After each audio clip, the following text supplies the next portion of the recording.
Go to the 8-minute mark if you want to see the engine run.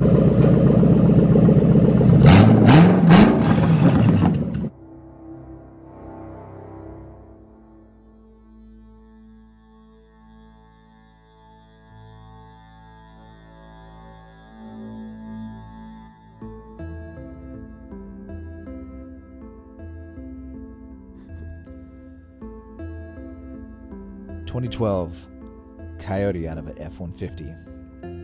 I bought this engine from a person, an individual with no eBay warranty, no LKQ inspections. I wasn't even sure if this engine ran. I was told it had 30,000 miles, but I can't be sure of anything. In my area, in the vicinity, there are no engine dynos. There does happen to be one 2 hours away, but the shop isn't set up to run Coyotes, so my goal is to run this engine as it sits in the cradle it's in currently. On the internet, there are a lot of videos showing how to hook up Gen 2 and 3 Coyotes, but the wiring is different from a Gen 1. YouTube channel F150_S550, he doesn't have a Gen 1, but his video on how to hook up the wiring, it did help out a lot. CJ Pony Parts, also, they have a video on how to hook up the engine harness. Again, it isn't a Gen 1 Coyote, but it's pretty close, so check out their link.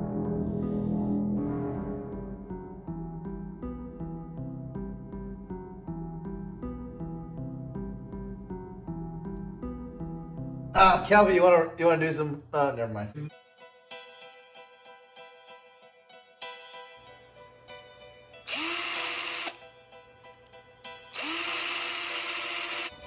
After ordering and installing the speed drive from Power by the Hour, I ordered a brand new harness and control pack with CPU from the same guys, Power by the Hour.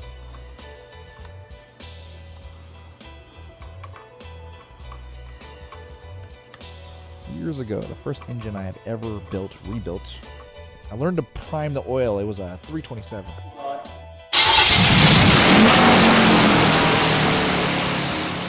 I primed the oil with a distributor shaft tool connected to the oil pump. With my current engine, the Coyote, I ended up making a tool out of one of those bug poison sprayers. And this makeshift oil pump outdoor sprayer, it builds pressure inside of the hose, so I ended up taping the handle down. So instead of it building the hose, it builded pressure inside of the engine. I took off the oil pressure sensor and replaced it with this fitting. I have the link in the description, but if you can't find this fitting online, Ace has a plastic version which works just fine. Here's the part number.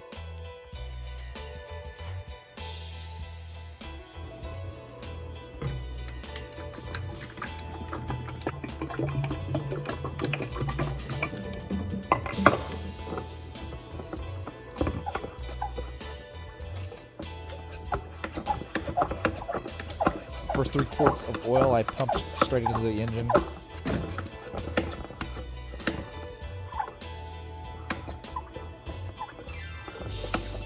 After ordering a flywheel from Power by the Hour, I ordered a stout QuickTime bell housing from Modern Driveline. Probably the same guys that make the transmission through. I could have gone with a lesser, cheaper bell housing, but if one day this flywheel and clutch turn into a grenade bomb, I don't want it blowing up me and my Mustang. I wanted something thick and strong to protect me and the car. I was excited to get the control pack shipment from Power by the Hour. Remember them? Inside, they had a link. In the box, they had a link to For Performance that gives instructions on how to install this. But the reason I'm making this video is because the guys who wrote it, they're Egyptian and they did it with hieroglyphics. No, they're engineers, but they don't realize they're talking to simple people like you and me.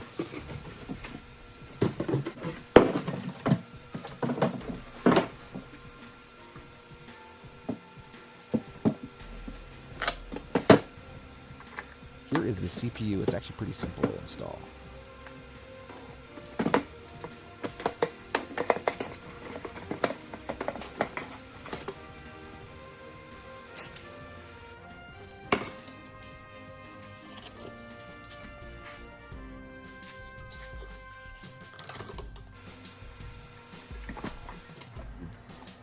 The intake comes with a sound tube port, which more than likely our cars do not have.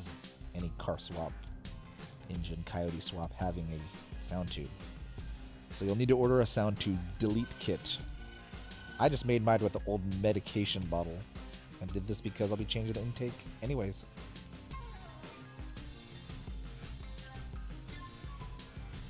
Let's start this wiring process, why don't we?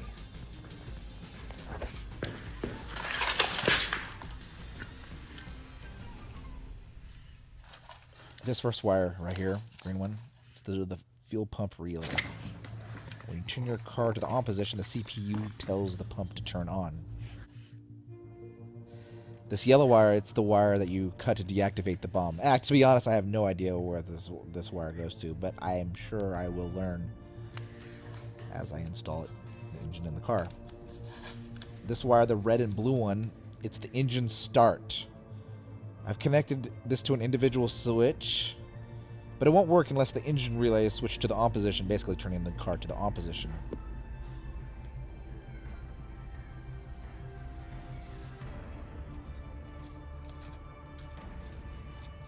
The next wire, you guessed it, it's the ignition relay. This is basically turning the car into the on position. When you do it, if the fuel pump starts just for a moment and a bunch of clicking happens, it's a good possibility that you've connected it correctly.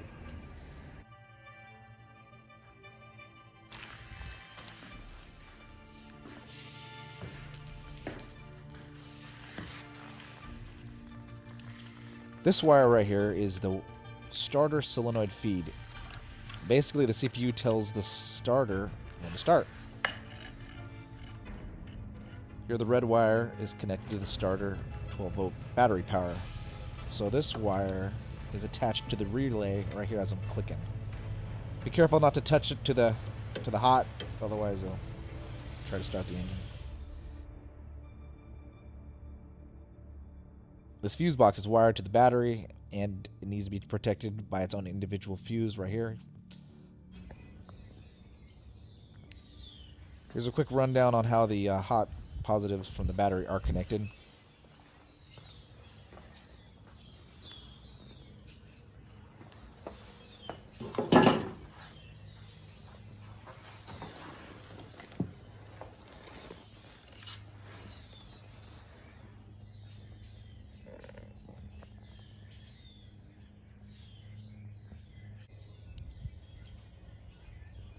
These taped wires, they're the negatives.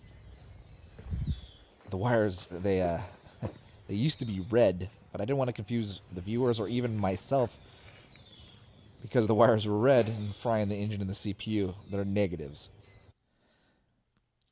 I had to cut a few notches in the wood cradle to let the engine fit inside of it.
Glad I got this started. Glad I got the engine started.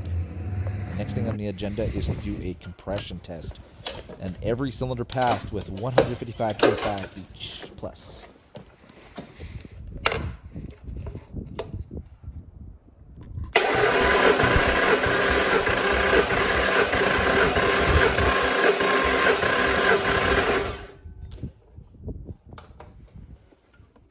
Hey, be careful revving this engine. This thing produces enough torque to twist and jump off the cradle. You'd be saying bye-bye to Wile E. Coyote after that.